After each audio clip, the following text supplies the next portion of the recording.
Hola, buenas tardes a todo el mundo. No sé si me oís bien, si me seguís, estáis todos. Veo que sí, que Diego y algún compañero más está escribiendo. Buenas tardes.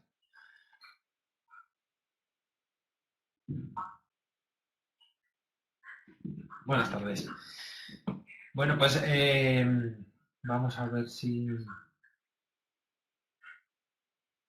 Vale, perfecto.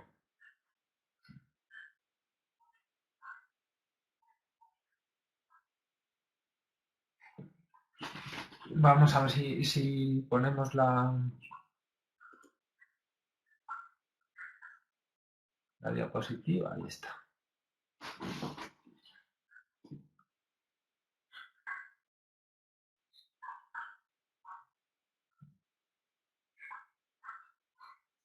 Perfecto, Diego y Verónica, María Eugenia, bienvenidos, Cristina, etcétera.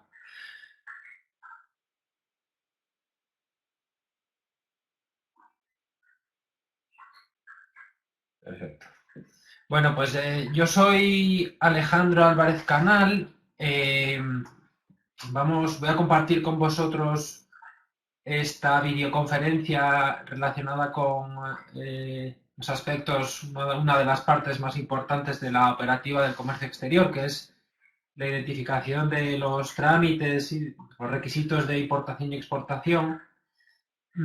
Soy consultor especializado en comercio internacional, eh, tutor de varios másters en CEUPE, todos ellos, bueno, las asignaturas que tutorizo pues están todas relacionadas con la logística, el transporte internacional, la gestión de aduanas, administración también de la cadena de suministro, etcétera.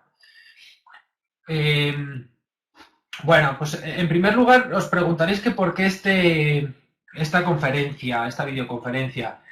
Eh, bueno, mi experiencia profesional me lleva a confirmar que este aspecto de la identificación de los trámites y de los requisitos de importación y exportación suele ser una de las, bueno, una de las problemáticas típicas que tienen las empresas, tanto que se inician en su proceso de internacionalización como aquellas empresas que ya están exportando.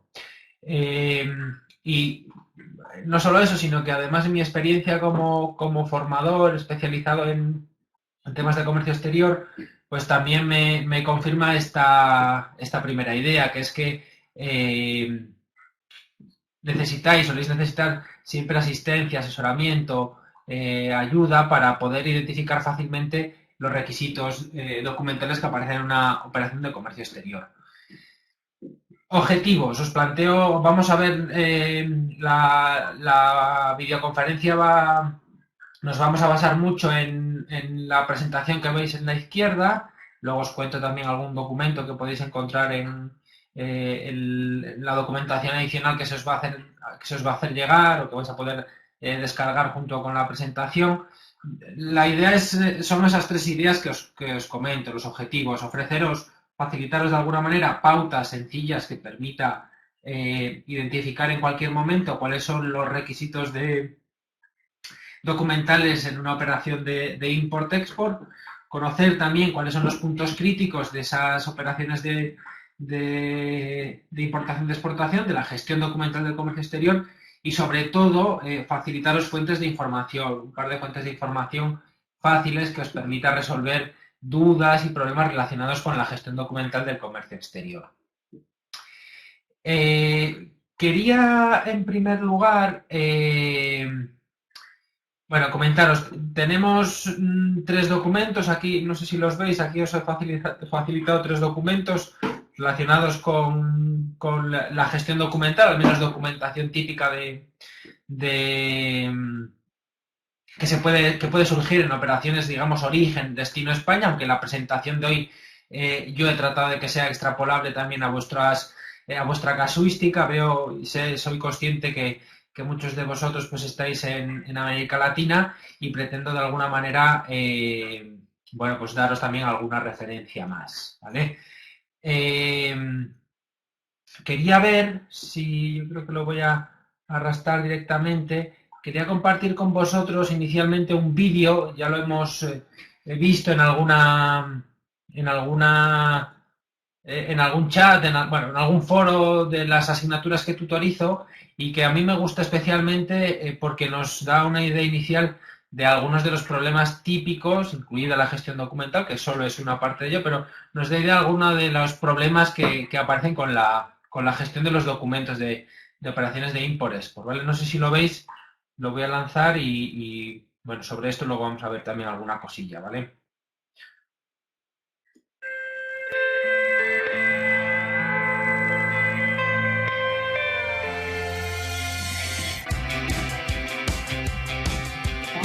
Para satisfacer a un cliente, no solo hay que ser capaz de proporcionarle un producto que cumpla o supere sus expectativas.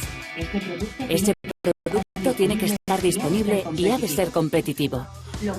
Lograr la máxima eficiencia en la cadena de suministro es el objetivo de una buena gestión logística. Tú no estás solo en el mercado. Cuando tú entras en un mercado ya hay otros. Entonces te tienes que diferenciar. Y gestionar bien tu logística te permite diferenciar. Porque al final tú vas a controlar tus costes. Todo, desafortunadamente, es la realidad del mercado. ¿Por qué te compran? Porque tienes un producto diferente a los demás o porque te diferencias en costes. Pero también cada vez más la fiabilidad. Porque tú cumples. Al final yo creo que es la imagen que debe tener el exportador español. Que está cumpliendo con los plazos y además cumpliendo con sus compromisos.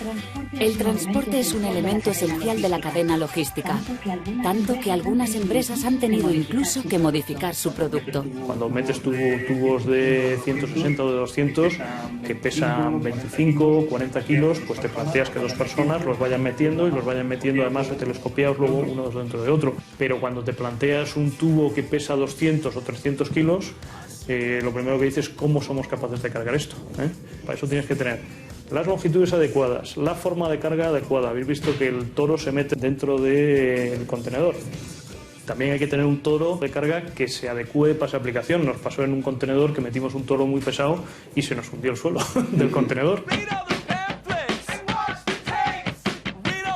No solo el transporte, sino también los trámites aduaneros pueden ser determinantes para el buen desarrollo de una operación. Un buen agente de aduanas en ese tipo de países, cuando digo esos países, te puedo hablar de Singapur, te puedo hablar de Rusia, te puedo hablar de Malasia, de Tailandia, pero el mismo Estados Unidos. Como no tengas un buen agente de aduanas, tienes problemas para sacar la mercancía. O México, que exportamos bastante a México. México es muy complicado. El proceso logístico en la exportación se complica con los Incoterms. Los Incoterms son cláusulas de comercio internacional que es conveniente reflejar en un contrato de compraventa internacional, porque en caso de surgir un problema de transporte o de documentación aduanera, delimitan claramente las responsabilidades de costes y riesgos que afectan al exportador y al importador.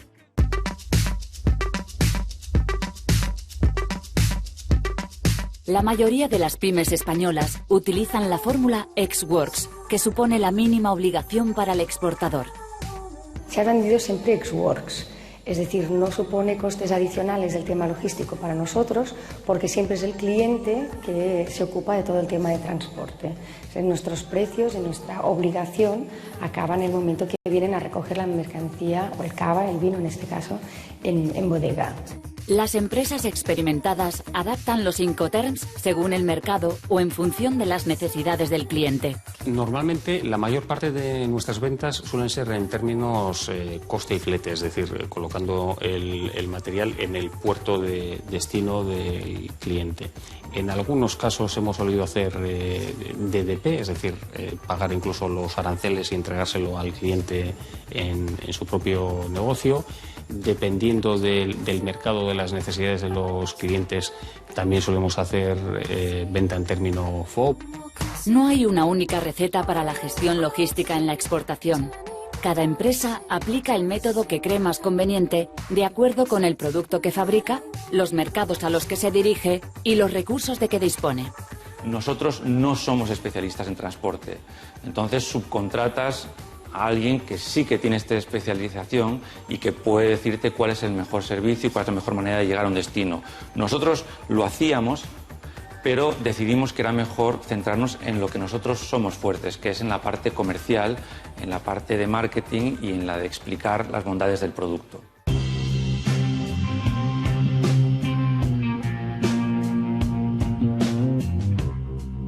Es poco recomendable que una empresa gestione todos los aspectos relacionados con la logística en la exportación. Lo normal es que contrate los servicios con un especialista, ya sea parcialmente, a través de un transitario, o de forma integral con un operador logístico.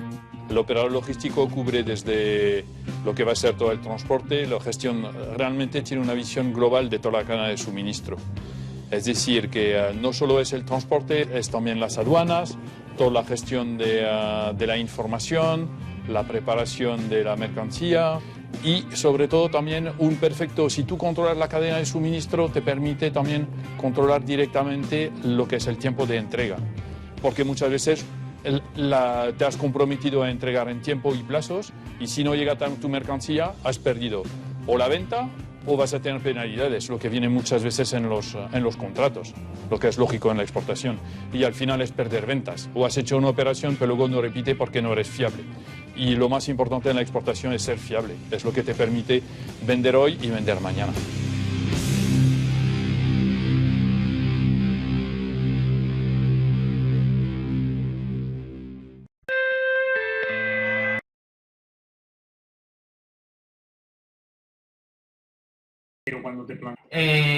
¿Por qué quiero compartir este vídeo con vosotros?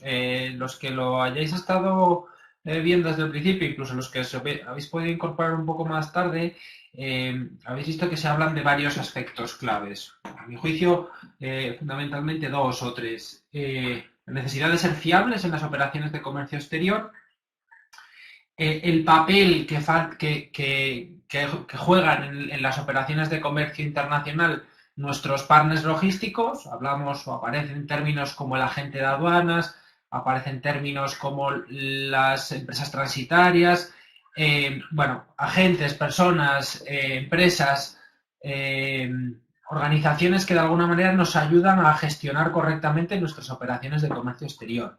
Luego aparece en muchas ocasiones un concepto que para mí es importante, que es la necesidad o no de gestionar todas esas tareas, todas esas operaciones de alguna manera personalmente o subcontratarlos, ¿vale? ¿Por qué os cuento esto? Porque la intención de la charla, de la videoconferencia de hoy, es daros unas ideas claves que permitan de alguna manera en cualquier momento que os faciliten la identificación de los trámites de una operación de comercio internacional. El poder identificar los trámites no quiere decir que en todas las empresas o que todas las organizaciones que hagan operaciones de comercio internacional tengan que hacer esa gestión documental necesariamente, sino que en muchas ocasiones será necesario contar con un buen partner al que recurrir para poder realizar esa operación de comercio internacional, ¿vale? Algunas ideas también aparecían en el vídeo, algunas últimas cuestiones previas y empezamos a ver con más detalle la identificación, la propuesta que os doy hoy. La necesidad de que la obligatoriedad o no, reforzar la idea de que la obligatoriedad o no de realizar un trámite documental, que mi empresa tenga que realizar un trámite documental u otro, depende de 2 aspectos claves, de lo que serían los 2 aspectos claves en la negociación internacional.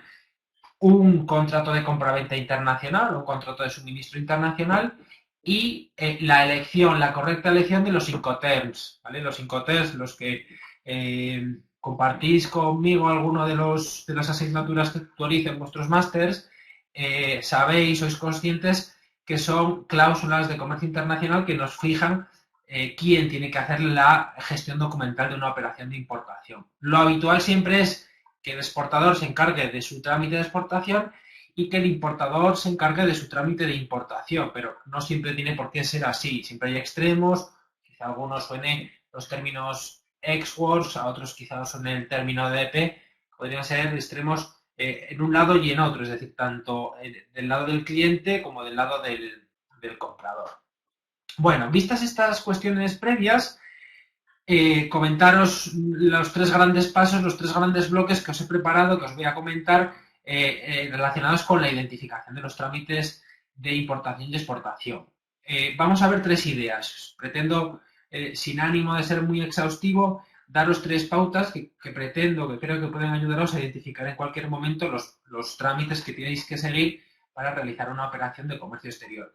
Un primer paso será la identificación del producto, lo que habitualmente denominamos la clasificación arancelaria de las mercancías, ¿vale? Ese sería el primer paso que seguiríamos en cualquier operación de comercio exterior. Si no identificamos el producto, no podemos determinar qué trámites o no van a ser obligatorios.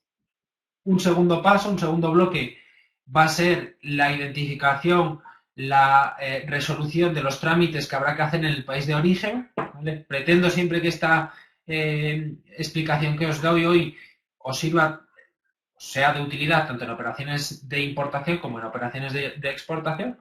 Entonces, siempre hablaremos de unos trámites que hay que hacer en origen y, por último, hablaremos siempre de trámites en destino, ¿vale? Menciono aparte todo lo que hemos estado hablando de los Incoterms, de la negociación internacional, de las obligaciones que pueda tener una parte u otra. Vale. Primer paso, por lo tanto, la identificación, la clasificación arancelaria de las mercancías, que decimos al menos en la Unión Europea y que en otros países a lo mejor se puede denominar de otra manera, ¿vale? ¿Qué es esto de la clasificación arancelaria de las mercancías? Bueno, básicamente a lo que me refiero, a lo que me quiero referir con esta clasificación es que todos los productos que puedan ser objeto de comercio internacional van a ser siempre objeto de una codificación. Esa codificación, que oscila entre los 6 y los 12 dígitos, ahora os voy a contar un poco cómo se establece, nos determinará qué tipos impositivos, qué gravámenes, qué aranceles, qué tipos de impuestos a la importación adicionales, etcétera, se van a cobrar en destino, incluso qué tipos de gravámenes pueden aplicarse directamente pues a la salida de esa mercancía. En alguno de los foros que yo he estado tutorizando hablabais alguno de vosotros de aranceles a la exportación, es correcto. En Europa no los tenemos, pero hay muchos países que sí que aplican esos aranceles. Esa clasificación también permitirá determinar si ese producto puede tener algún tipo de medida de protección adicional, alguna cláusula antidumping o alguna medida similar. Y también nos van a servir para, por supuesto, consultar y elaborar estadísticas de comercio exterior, más a nivel de país. Y, por último, para establecer qué formalidades, qué requisitos de importación y exportación son exigibles en cualquier operación, ¿vale? Tened también clara otra idea, que es que toda operación de comercio exterior la debéis de ver como una moneda de dos caras. Es decir, en origen, en el país de exportación, la mercancía será clasificada de acuerdo con la normativa de ese país, pongamos por ejemplo la Unión Europea, y cuando esa mercancía llegue al destino, llegue a otro mercado, pongamos México, pongamos Chile, pongamos Estados Unidos, nos vamos a encontrar con un cambio de partida arancelaria, es decir, no siempre, o un cambio de código arancelario, no siempre el mismo código del país de origen va a ser el mismo código del país de destino, ¿vale? Lo que pretendo es daros algunas pautas, algunas ideas de cómo se clasifican los productos, ¿vale? Os menciono especialmente el caso de Europa. Bueno, es mi experiencia, es donde conozco con mayor detalle cómo funciona la clasificación de los productos, que este sistema que utilizamos en Europa no es necesariamente el mismo que podéis tener en vuestras economías, en vuestros países, ¿vale? En Europa tenemos 3 niveles de clasificación de las de clasificación de las mercancías. Un primer nivel, que es lo que se denomina el código del sistema armonizado.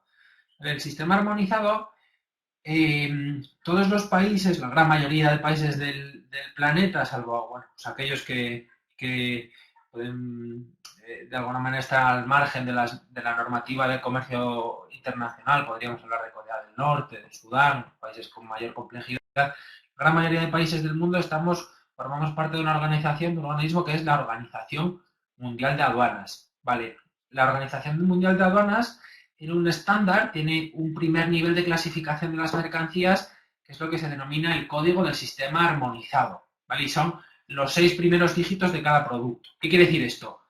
que en cualquier operación de importación y exportación, los códigos de los productos, aunque se produzca ese cambio de partida arancelario, los 6 primeros códigos de ese producto van a ser siempre comunes en la Unión Europea, en Honduras, en Chile, en Mercosur, en Rusia, en prácticamente todos los países del planeta. A partir de ese sexto dígito, el código o el producto se irá modificando, o cada país de alguna manera irá añadiendo códigos. Quizá lo veis más claro con el ejemplo que os pongo. ¿Vale? Aquí os establezco un sistema de clasificación en donde os indico pues, distintos productos y el código del sistema armonizado. ¿Vale? ¿Qué quiere decir con esto? Que los jugos, por ejemplo, cojamos los jugos y extractos vegetales de lúpulo, por ejemplo. Pues ese código, ese producto, el jugo y el extracto vegetal de lúpulo, va a tener siempre los mismos 6 primeros dígitos para cualquier país, ¿vale? El 130213. A partir de esos 6 dígitos, cada país irá añadiendo codificación. ¿En base a qué? Pues, por ejemplo, en la Unión Europea tendríamos 2 niveles más. El nivel a nivel de 8 dígitos, es decir, los dos siguientes dígitos.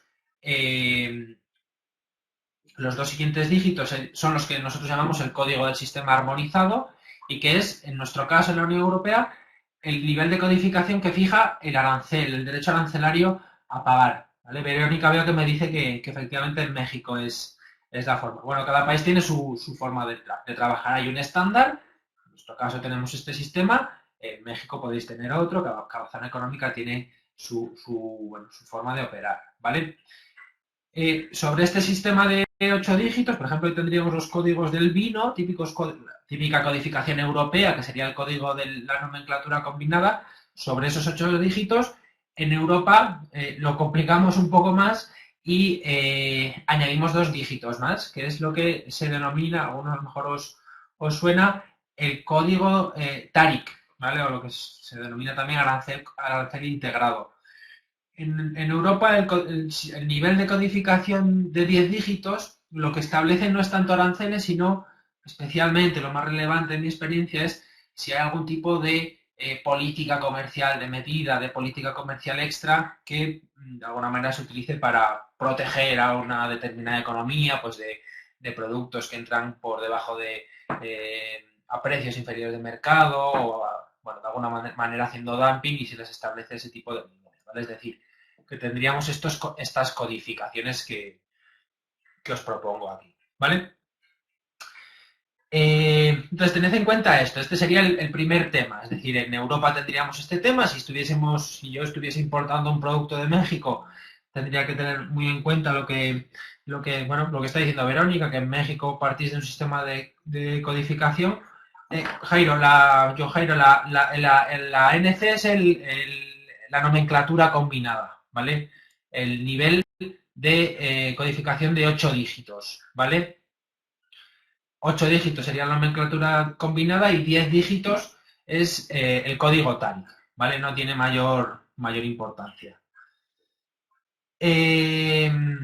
Bueno, ¿cuál es el problema? Determinados productos pues pueden ser más o menos fáciles de identificar su código arancelario, pero va a haber siempre otros productos que puedan, por su complejidad, por ser productos industriales, por ser productos novedosos, etcétera, pues pueden ser productos que seamos complicados identificar su codificación. El otro día uno de mis clientes pues me planteaba una operación de un sistema relativamente novedoso que es un sistema de detección de teléfonos móviles pues para prisiones, para aulas, en exámenes, en pruebas oficiales, etcétera. Un aparato que trata de identificar, de localizar aparatos, teléfonos móviles. Pues no hay un código a medida de ese producto, tendríamos que ser bastante exhaustivos en la identificación. Entonces nos surge ese problema, ¿vale? En Europa tenemos una herramienta y normalmente todos los países proceden igual. En Europa tenemos una herramienta que es la solicitud de información arancelaria vinculante. Es un procedimiento por el cual podemos pedir a la agencia tributaria, a la aduana en nuestro caso, que nos indiquen, que nos confirmen cuál es el código de nuestro producto. y en función de ese código, claro, esto es importante, ¿vale? En función de ese código se establece cuánto tenemos que pagar o no de arancel, de IVA, si tenemos que hacer más o menos documentos, etcétera, ¿vale? Entonces, bueno, tened en cuenta que suele haber siempre esta misma herramienta. No se llamará igual o puede que no sea siempre igual, pero siempre podemos recurrir a que nuestra autoridad tributaria nos indique, nos ayude a localizar ese código, ¿vale? O a identificarlo. Os dejo aquí una página web. No tenemos acceso a... Bueno, sí que podríamos tenerlo, pero bueno, si no se nos puede complicar un poco más el desarrollo de la charla, se va a hacer un poco más extensa. Os dejo, fundamentalmente hay muchas fuentes de información para localizar los códigos. Aquí tenéis una, a mí es una de las que más me gusta, típica de la Unión Europea, una base de datos que es el Export Help Desk, que nos permitiría poder consultar el código, ¿vale?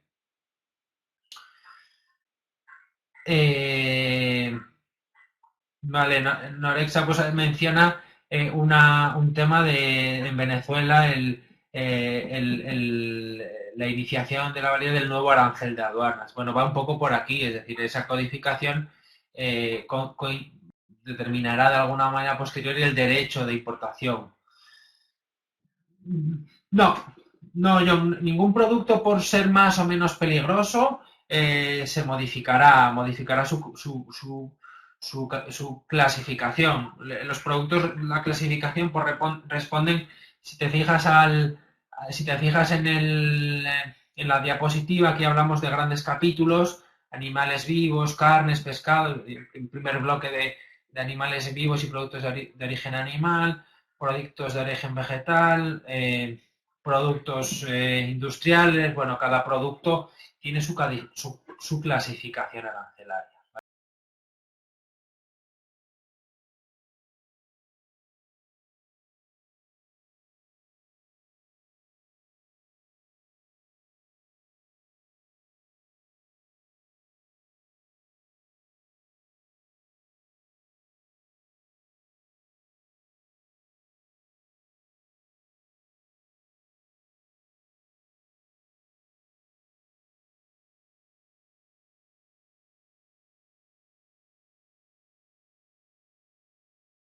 El arancelario, que es de lo que estamos hablando, ¿vale? María Eugenia, lo decía por ti, que preguntas por la clasificación por la codificación de productos UNSPSC, ¿vale? Los códigos no son universales, Pablo. Cada país, normalmente los 6 primeros códigos serán los mismos y a partir del 6º código, cada país clasifica los productos, bueno, iba a decir a su antojo, no a su antojo, pero sí respondiendo a distintos criterios. Sí que hay países o zonas económicas que por su, de alguna manera, grado de avance, como puede ser la Unión Europea, no hablo de un avance de un desarrollo, sino de un avance en cuanto a la experiencia como un mercado común, una zona libre de aranceles, etcétera. Pues la Unión Europea lleva desde el año 93 funcionando con un mismo sistema de codificación, con lo cual nuestro sistema sí que quizá haya podido ser más repetido, se haya podido repercutir más, se haya podido copiar más en otras zonas económicas. ¿Vale, chicos? Bueno, pues primer paso, primera idea, el código del producto. Acordaros sobre todo con el código, esos distintos niveles, y que en el país de origen un producto tendrá un código y en el país de destino ese mismo producto será o no será el mismo código, es decir, dependerá de la normativa aduanera de cada país, tanto del de origen como del destino, ¿vale? Entonces, importante eso, tened en mente siempre que el código o los productos van a sufrir una transformación en cuanto a su codificación, ¿vale? No, ningún producto por su codificación tendrá un tipo de transporte especial, ni nada. Sí por sus características, ¿vale? Pero no por su codificación, específica. Bueno, vamos a ir avanzando un poco más, chicos. Segundo paso, en esta charla, en esta propuesta que os hago hoy de identificación de trámites, de resolución de dudas relacionadas con los trámites de importación y exportación. segundo paso que deberíamos de seguir es identificar los trámites en el país de origen, ¿vale? Lo que en muchas ocasiones, en mi experiencia, las empresas se refieren como trámites de exportación, ¿vale? Lo más cómodo o lo más habitual, o por mi experiencia, lo que mejor os va a permitir resolver dudas es clasificarlo en cuanto a estos 4 niveles, ¿vale? Siempre. En origen tenemos siempre un tipo de documentos que serán documentos comerciales, las facturas, los proformas, los packing lists, etcétera. Ahora vemos alguno de ellos. Vamos a tener siempre una serie de trámites o de documentos tributarios que tenemos que hacer ante las aduanas o ante las administraciones tributarias. Tendremos otro bloque de productos que, bueno, pues emiten en origen, que nos emitirían las empresas de transporte, que serán los documentos de transporte. Tendremos un pequeño cajón desastre que serían documentos específicos por productos, ¿vale? En cuanto a este segundo paso de trámites de exportación. Luego vendrán lo que serán los trámites en destino, ¿vale? Los requisitos de importación en destino, los requisitos en el país de destino, ¿vale?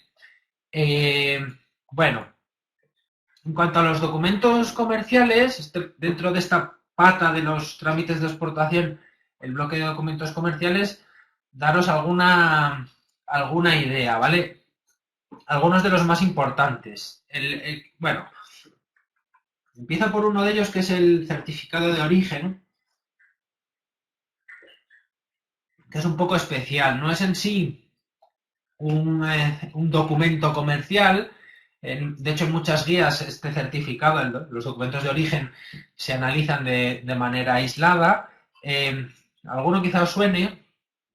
Es un documento con este formato, ¿vale? Los certificados de origen, este en concreto, que sería el certificado de origen genérico, lo que se hace es que por de alguna manera, obligatoriedad o por restricción en el país de destino, se exige que la mercancía vaya con un documento que acredite el origen de esa mercancía, ¿vale? Por temas de controles aduaneros, pues por clasificación o por recopilación de datos estadísticos de la propia aduana, etcétera, ¿vale? Tiene siempre este formato, ¿vale? Suele tener este formato y habitualmente este documento se emite por las cámaras de comercio, ¿vale? Al menos en España, en Europa, lo emiten las cámaras de comercio. Comentaros una idea aquí clave es, bueno, podríamos entrar en analizar con mucha más profundidad el tema del origen, pero hay un aspecto clave que es que el origen siempre es el país donde se ha producido esa mercancía, ¿vale?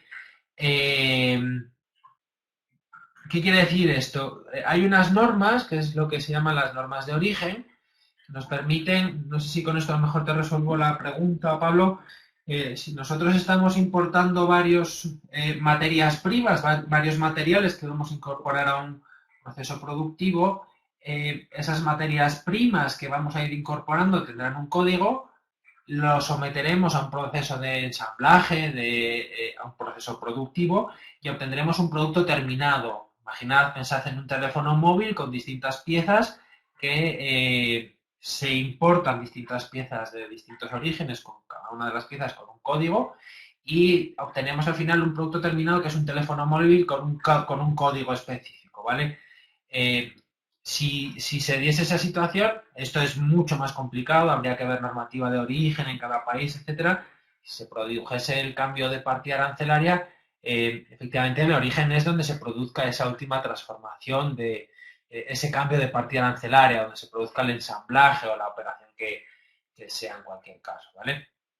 Tened en cuenta porque esto es importante, el tema de los orígenes. Veo que estáis varios escribiendo, con lo que seguramente me planteéis alguna duda. Bueno, perfeccionamiento no es exactamente esto. El perfeccionamiento activo-pasivo, para que lo entiendas, Corina, es que yo traiga una mercancía para someterla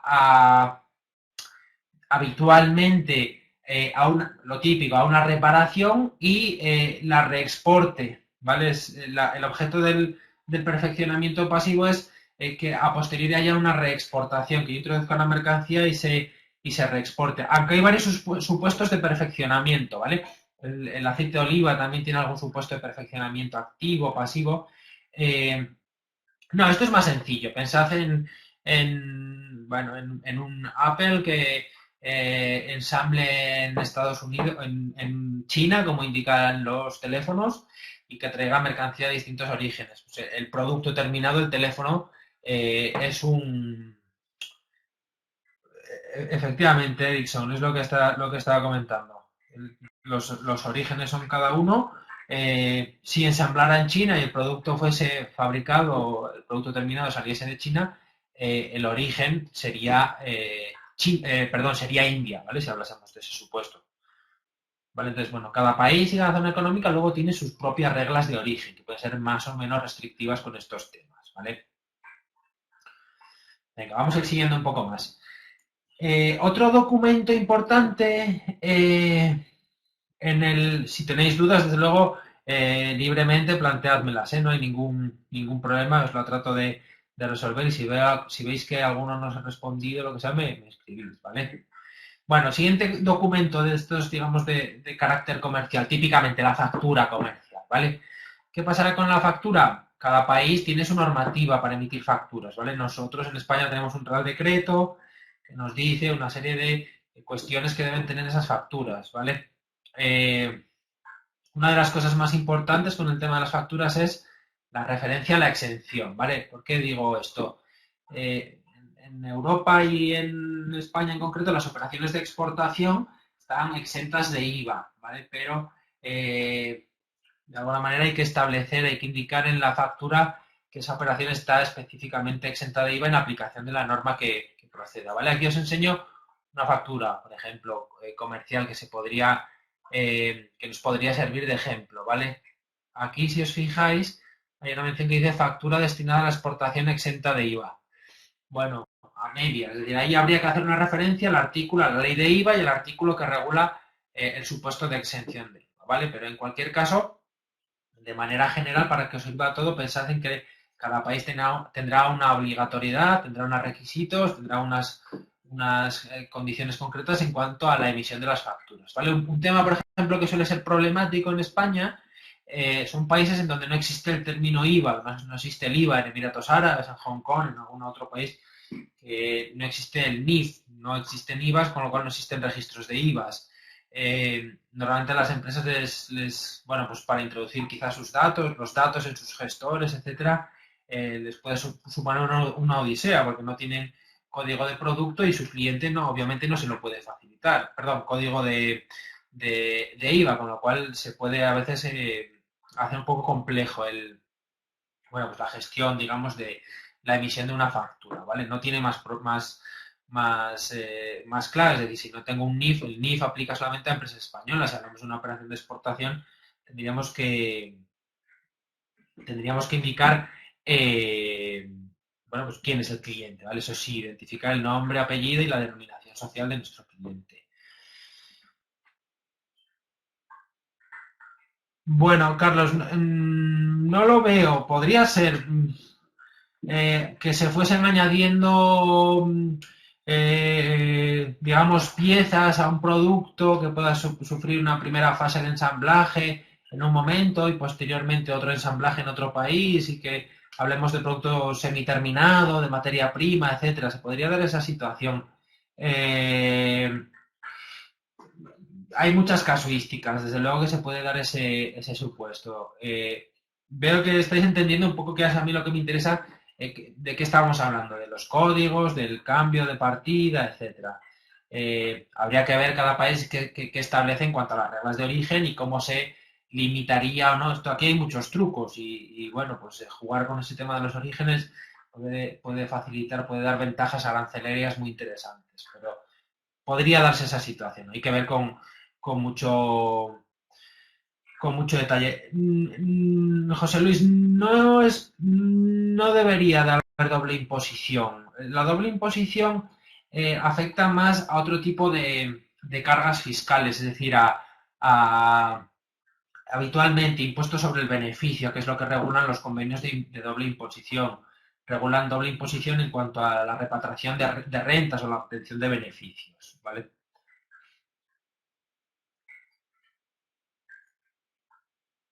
Claro, efectivamente, Carlos. Bueno, ese es el truco, el pasar por una partida arancelaria y por otra y hacer un ensamblaje en un país y que entre con un origen, que puedas beneficiarte de de un tratado de libre comercio. Bueno, esas son algunas de las claves del comercio internacional, efectivamente.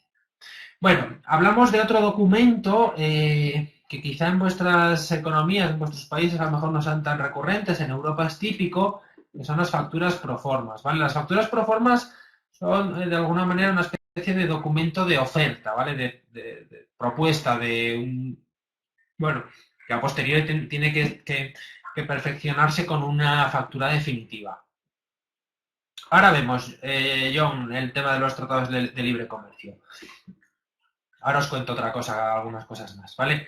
Las proformas habitualmente se utilizan en el envío de muestras, típicamente, y para tramitar, bueno, pues en algunos países licencias de importación, aunque suele ser problemático. No me voy a extender con este tema porque me consta que en muchos países, especialmente en Latinoamérica, no se aceptan las proformas como con las normas del juego, digamos, que utilizamos en Europa, ¿vale? Con lo cual, que os suene este documento que es de alguna manera una especie, entre comillas, de factura provisional, ¿vale? Que luego se perfeccionará con una o varias facturas definitivas, ¿vale?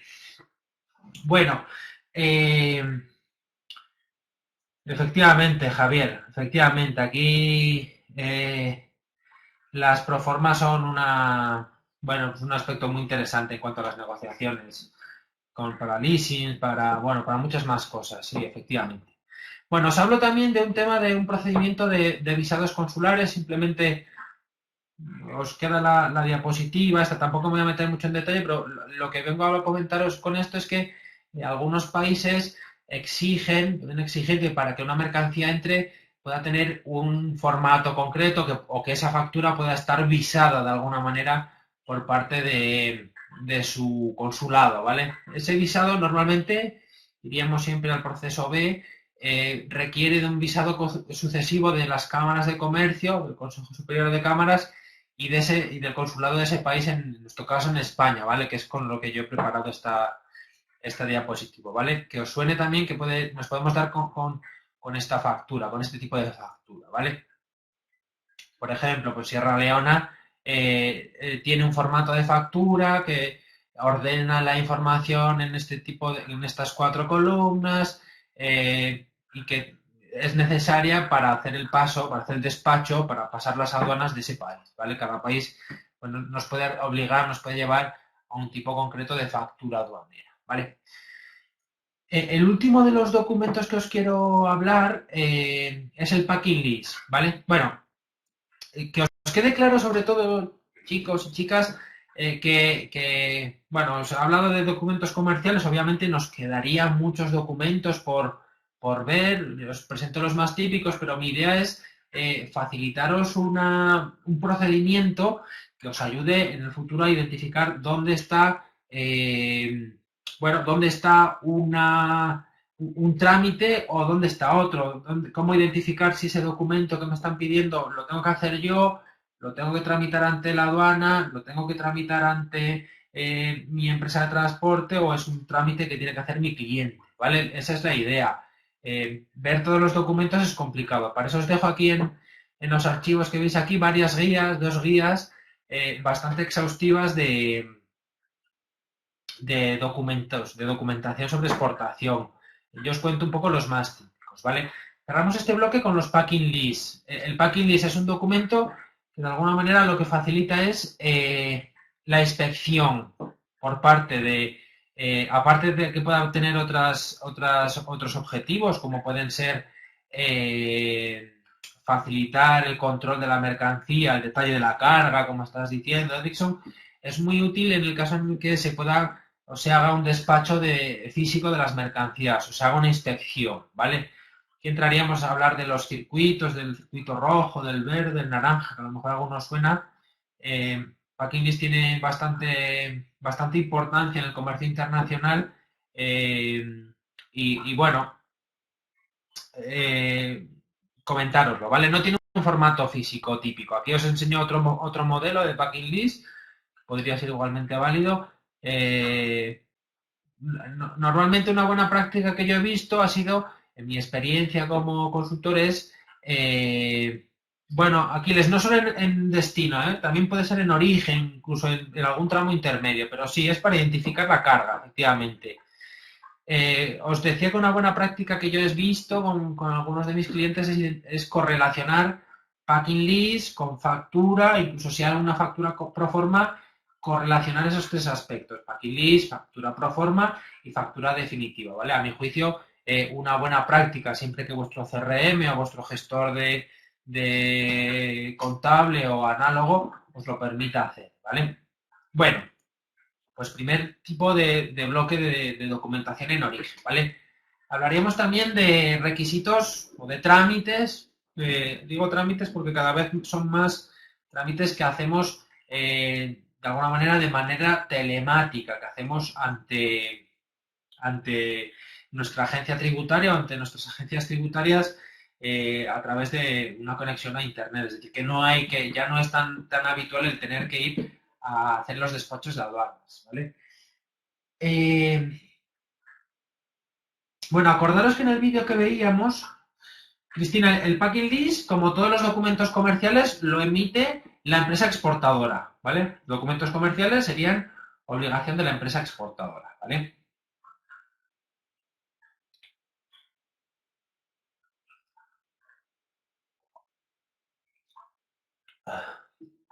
Vale, entiendo lo que dices, Verónica. Ahora vamos a ver lo del Euro 1 y demás y dónde está el problema. Correcto, correcto. Bueno, hablamos de un bloque de documentos que serían los documentos aduaneros o tributarios. Típicamente vamos a tener un documento habitual que es el DUA, el documento único administrativo. Al menos este es el documento típico en la Unión Europea y volvemos a la misma idea de lo que os decía con las partidas arancelarias. Es decir, que en Europa haya un DUA no quiere decir que ese mismo documento se vaya a pedir en destino, ¿vale? Ahora os cuento la declaración intrastat. Ahora os cuento, Harold.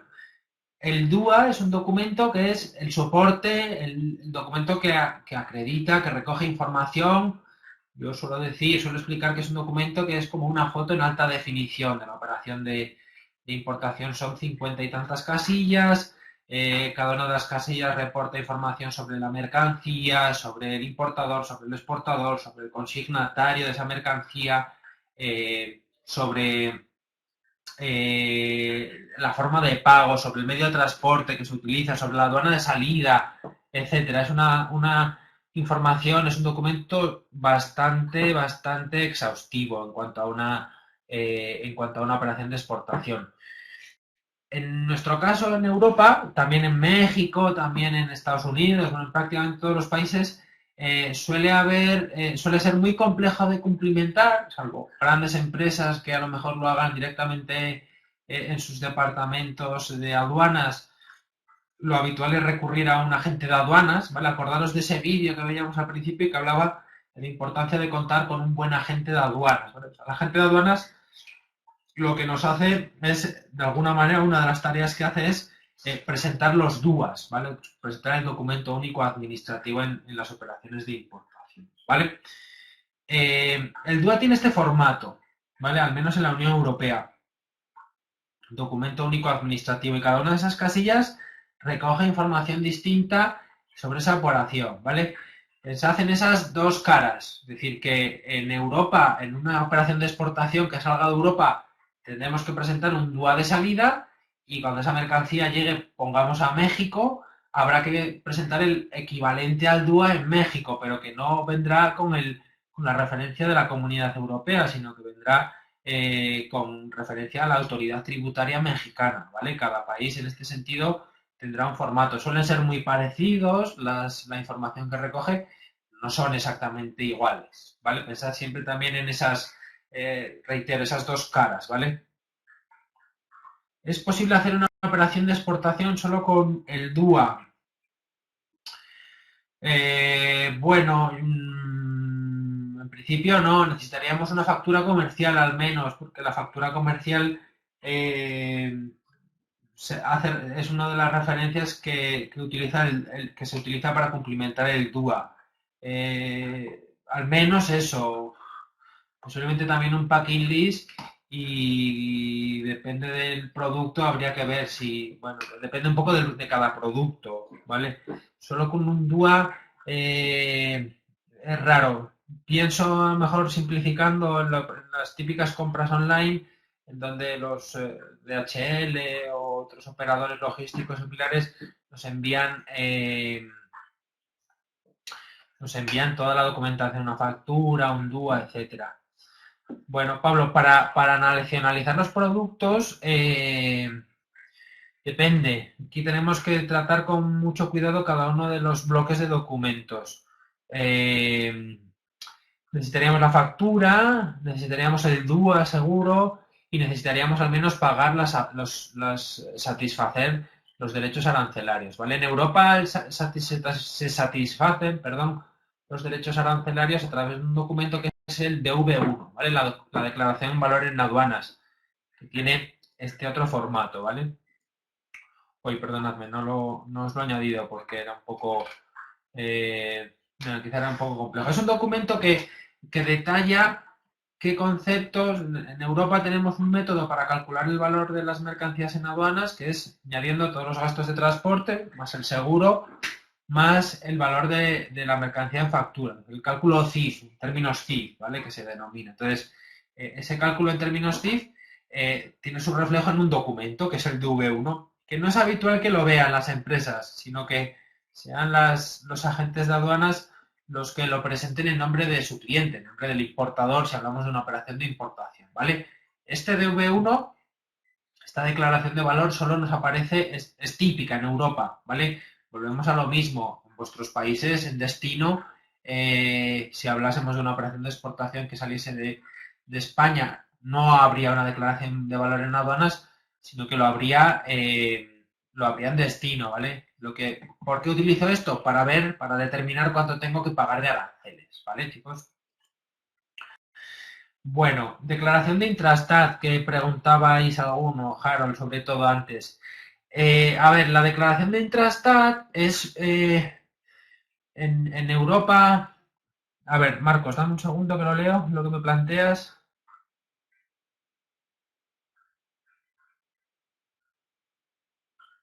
Correcto, ese es así, Marcos. Si, por ejemplo, una empresa me vendiese con una factura que implica ya todos los gastos de transporte hasta mi almacén imagínate, entras en la mercancía por Algeciras, en España, por el Estrecho de Gibraltar y la llevas hasta Madrid y la empresa que me vende me traslada todos los costes, me hace una venta, pongamos, en condiciones de DP hasta Madrid, esa declaración de valor lo que me obliga es a quitar determinados conceptos o añadir determinados conceptos, por ejemplo, todo lo que sería el transporte interno de la mercancía desde Algeciras hasta Madrid, ¿vale?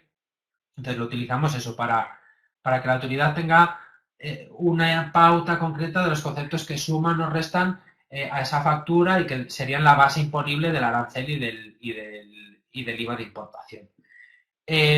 Harold, en Europa se da una circunstancia que es que desde el año 93 tenemos un mercado común donde los intercambios entre países de la Unión Europea no pagan ni IVA, ni aranceles, ni están sujetos a un DUA. Entonces, para que se produzcan esas operaciones intracomunitarias que llamamos nosotros, esas exportaciones entre países de la Unión Europea, dentro de unos límites y con unos importes mínimos, etcétera, que no me quiero meter, las empresas están obligadas a presentar unas declaraciones, son las declaraciones de Intrastat, ¿vale? Que es algo así, es reportar a través de la aplicación que nos habilite la agencia tributaria cuánto hemos vendido de cada una de las mercancías a nuestros clientes europeos, ¿vale? Eso es lo que se hace con esas declaraciones de Intrastat.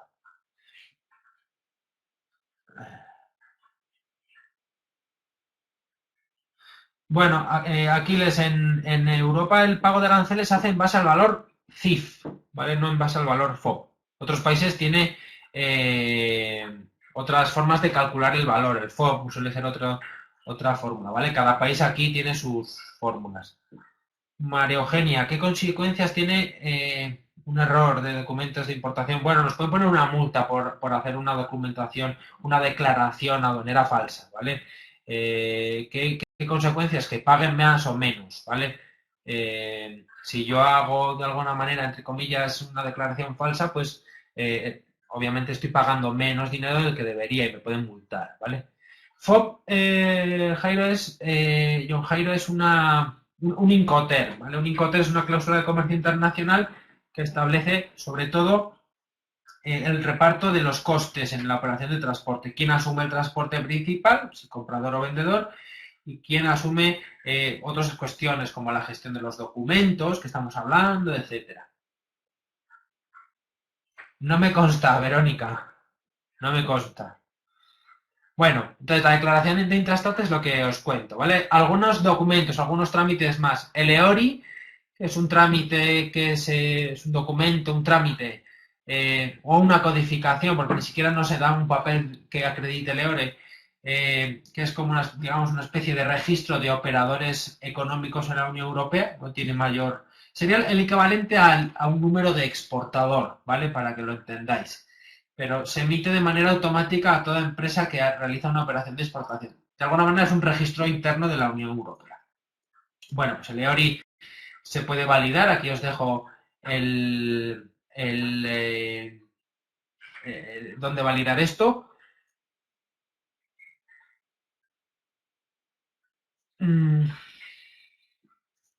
No sé, Javier, a qué te refieres con eso de BASC. Entiendo que puede ser a lo mejor algún tipo de herramienta de seguros o similar. No sabría decirte, pero desde luego que habrá muchas herramientas que permitan evitar esos errores en las declaraciones aduaneras. No me consta, en mi experiencia con empresas europeas, empresas exportadoras, no me consta. Pero bueno, seguramente se pueda... alguna empresa lo haga. Bueno, seguimos viendo alguna cosa más, chicos. El censo BIES, que es otro aspecto clave, que es una base de datos de empresas, digamos, de números de IVA, de empresas en Europa, ¿vale? Para que... Habría que contaros más cosas, pero bueno, para que entendáis las operaciones, os decía antes que las operaciones en Europa están exentas de IVA y de aranceles, ¿vale? Para que se dé esa situación es necesario que tanto comprador como vendedor estén registrados a efectos de IVA en cada uno de sus estados miembros. Y eso puede consultarse en una base de datos de la Comisión Europea que nos permite determinar si nuestros clientes o nuestros proveedores están registrados a efectos de IVA, ¿vale? En cada uno de sus países. Si no, pues el tratamiento IVA es distinto, hay que aplicar IVA del país de origen, se puede hacer un poco más complicado, ¿vale? Bueno, Verónica, el operador económico, que lo tenemos aquí, ahora os cuento los tratados de libre comercio, ahora os lo cuento, justo ahora vamos a ver. Verónica, el operador económico autorizado es para que lo entendáis, es una especie de registro BIP de empresas exportadoras, ¿vale? Son empresas que tienen mucha experiencia realizando operaciones de comercio exterior y que solicitan pues, tener un código de producto, un código de operador económico que les permite de alguna manera agilizar los trámites con las agencias tributarias y elegir puntos de control en sus propias instalaciones, etcétera, ¿vale? Para que lo entendáis, lo vais a entender como una especie, digamos, de registro BIP de empresas exportadoras, ¿vale? Es relativamente costoso en cuanto al tiempo y en cuanto a exigencias, pero supone grandes ventajas para las empresas, ¿vale? Bueno, hablábamos de los tratados de libre comercio, de los TLCs, ¿vale? Los TLC son acuerdos que, en nuestro caso, la Unión Europea firma con otros países del planeta, en virtud del cual los productos de un país entran en condiciones arancelarias preferenciales en otros países, ¿vale? Para que esos productos, pongamos México, pongamos Chile, que tenemos un tratado de libre comercio.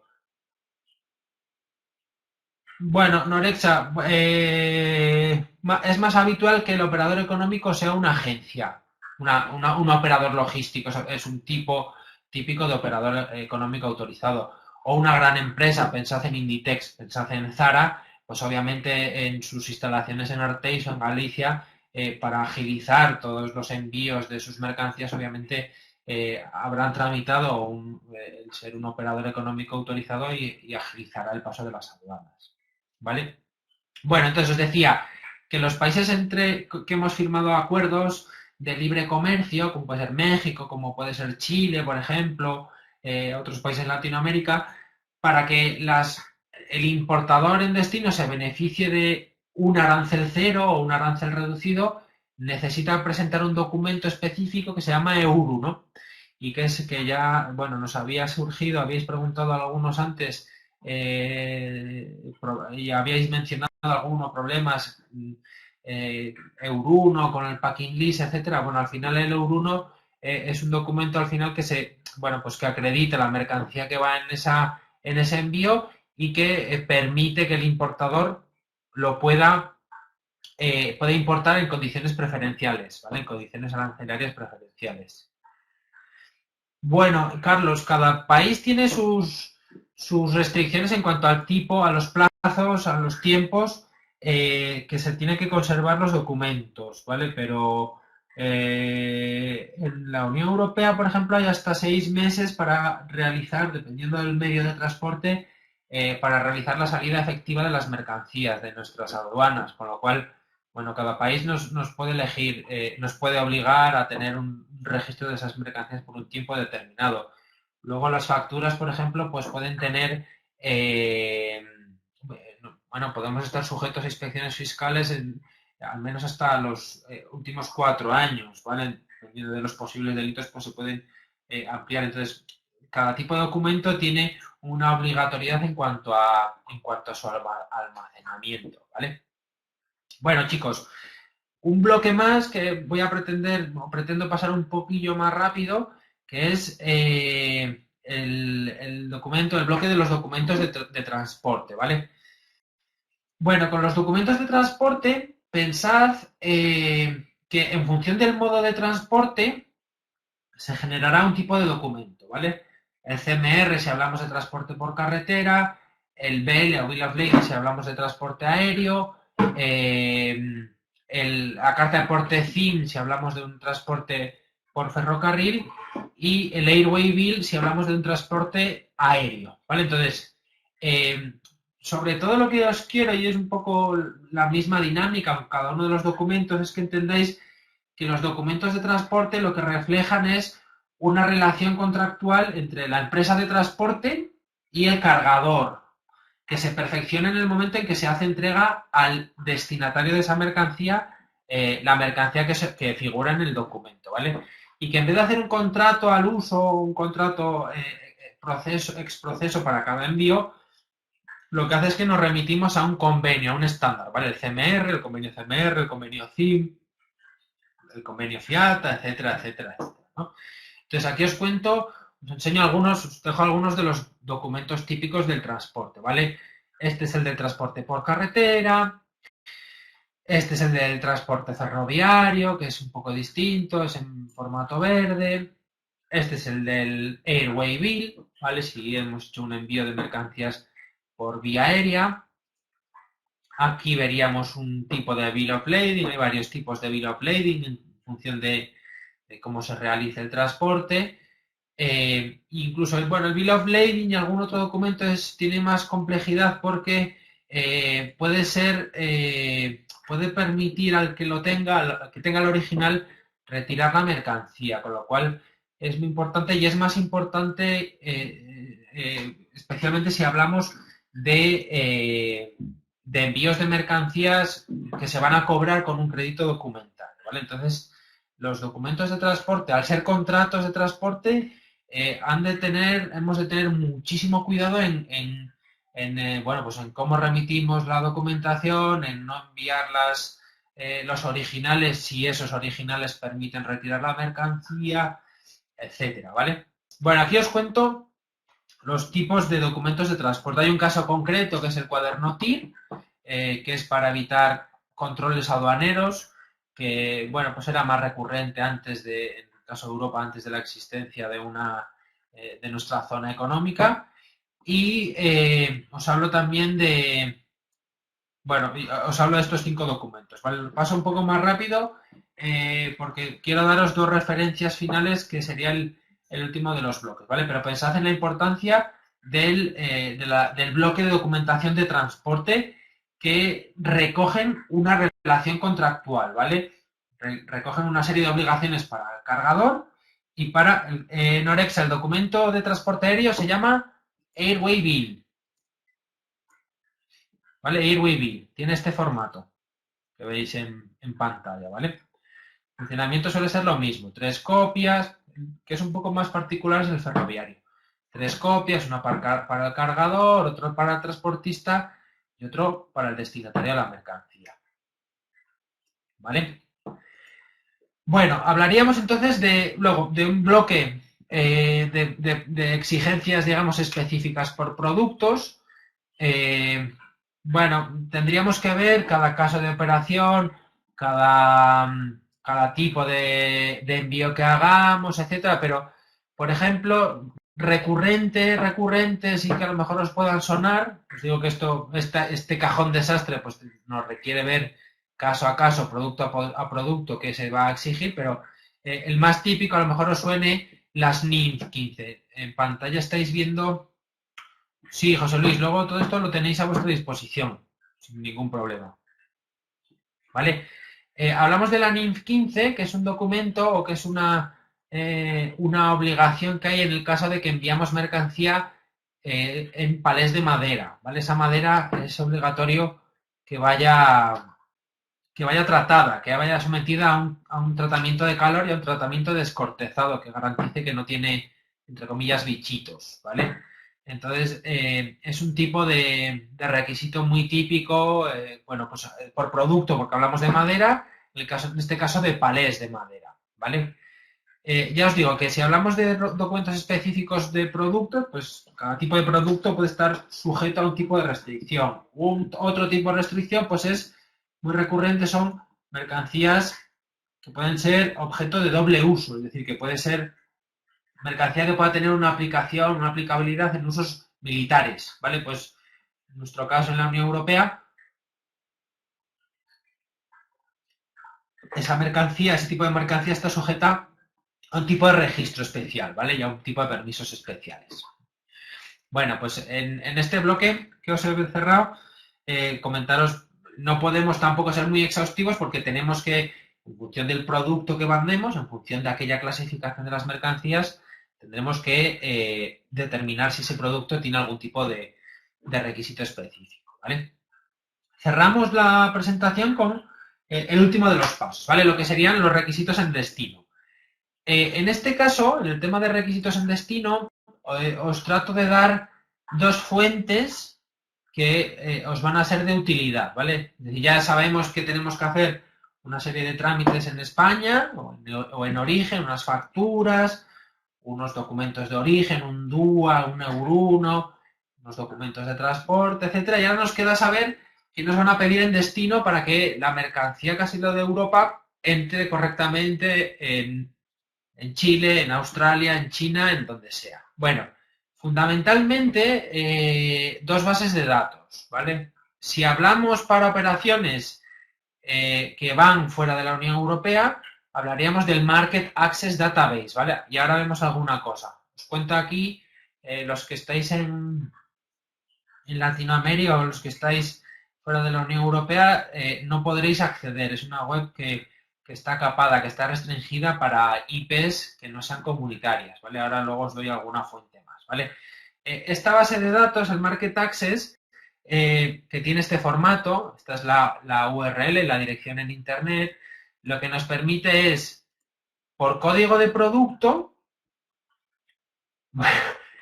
sí, se pueden hacer muchos trucos, efectivamente, no quiero yo daros pistas, pero sí, obviamente se puede ver, ¿eh? Incluso creo que se puede contactar, esta es una web de la Comisión Europea, se les podría solicitar que habilitasen el acceso, ¿vale? O sea que no hay mayor problema. Sí, hay muchas fuentes en este sentido. Bueno, no tengo previsto hablaros de los seguros, porque no son de alguna manera obligatorios, salvo que hablásemos de envíos CIF y de bueno, de las bases imponibles, etcétera. Con el tema de los seguros, fundamentalmente el tipo de documento que se va a generar será el certificado de seguro. El certificado de seguro es el documento que acredita que existe un contrato de seguro. Pueden ser 3 estándares en base a unas normas que son las ICCs, que son unos estándares de cobertura. Y entonces, en función de cada tipo de cobertura, sería un poco, para que lo entendáis, equivalente a los seguros de los automóviles, ¿no? Todo riesgo, cobertura a tercero solo o cobertura de lunas, por ejemplo. Entonces, de más a menos cobertura, tendremos un tipo de póliza. Bueno, las empresas aseguradoras lo que nos van a dar, en el mayor de los casos, el documento que vamos a ver, aparte de la póliza, será el certificado de seguro, ¿vale? El certificado de seguro aparecerá, bueno, pues en función de si es obligatorio o no. Aparece sobre todo en el caso de operaciones CIF o CIP, que son 2 Incoterms, en donde el vendedor tiene que contratar un seguro en donde el comprador es el beneficiario en el caso de que haya algún tipo de incidencia. Entonces, en ese sentido, tienes que tener en cuenta que será necesario tener un documento que acredite que efectivamente ese documento está, bueno, que ese seguro está contratado y que el beneficiario es el importador, ¿vale? Resuelta la duda, Carlos. Gracias, Miriam. Y sí, John, tenéis las diapositivas a vuestra disposición luego. Bueno, lo que os decía, el Market Access Database lo que os permite es, en función del código, ver qué requisitos se pueden surgir en destino, ¿vale? Aquí os he hecho una simulación para que lo vieseis.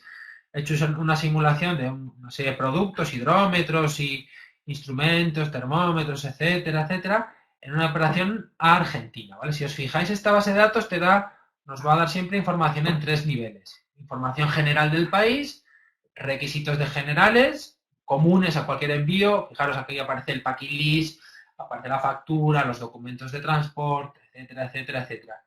Y sobre todo, lo más interesante es la exigencia o la identificación de un requisito específico, ¿vale? Una licencia automática de importación, por ejemplo, en el caso de Argentina, y un certificado si hablamos de maquinaria usada, ¿vale?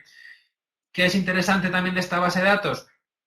Que nos dice también no solo el documento, sino que nos da una información un poco más exhaustiva, es decir, nos dice, en este caso, por ejemplo, esa licencia automática de importación la tiene que tramitar el importador, que es lo que se indica, y en ocasiones nos da, por ejemplo, bueno, aquí habla de la Secretaría de Comercio del Ministerio de Producción, nos podría dar un modelo de documento, etcétera. Eso es, Juan Carlos, es envío, es decir, sería para ver en destino, fuera de la Unión Europea, qué nos van a pedir. En el caso que me planteas, bueno, yo te podría sugerir para ver requisitos en destino de China a otros países. Fundamentalmente, una base de datos que hay de Intracen, que es el MacMap, ¿vale?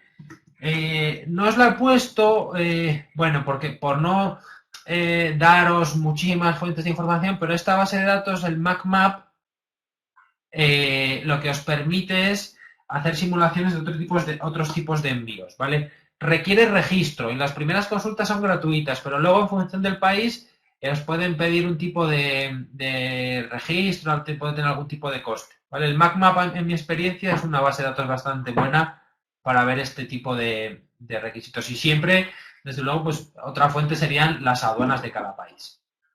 Bueno, chicos, dadme un segundo, acabo con esto que os cuento. Entonces, requisitos en importación en destino. Si hacemos una operación origen Europa, destino, en este caso Argentina, pues el Market Access Database. Si hablásemos de operación de importación en la Unión Europea, en nuestro caso, que yo es la otra fuente de información que manejo, tendríamos el Export Helpdesk, ¿vale? Esta página, fijaros que es muy parecida, no es la misma página, pero es muy parecida. Es una página que se crea para facilitar a empresas extranjeras la identificación de requisitos de importación en España, o en Europa en este caso, ¿vale? Es decir, tendríamos los dos supuestos, ¿vale? Recordar las tres ideas. El código del producto, los documentos en origen, que serían la factura o los documentos comerciales, los trámites tributarios, los documentos de transporte y ese, digamos, cajón desastre, ese otros en función del tipo de producto. Y luego el tercer paso serían los requisitos en destino.